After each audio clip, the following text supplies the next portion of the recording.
bəlkə də bir çoxları qələbə gözləyirdi. Amma bir reallıqdan da biz qaçmalı deyilik. Çünki İslandiya komandası hal-hazırda ən yaxşı formada olan komandalardan biridir. Hətta Fransa ilə belə baş-başa mübarizə aparıb, yəni oynayan bir komandadır. Qələbə biraz mən tərəfindən çətin idi, amma heç olmasa doğma meydanda bərabərliyə qalmağı ümid edirdik, xal qazanacağımızı ümid edirdik.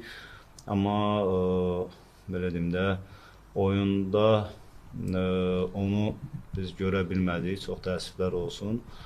Yəni, ümumilikdə oyunun gedişatı da iş dəqiqələrdən göstərdi ki, biz son dərəcə arxaya çəkilərək, bu da yəqin ki, verilən tapşırıq belə idi ki, əks hücumlarda yararlanmaq və əks hücumlarda təhlükəli qol şanslarına girmək və istifadə eləmək.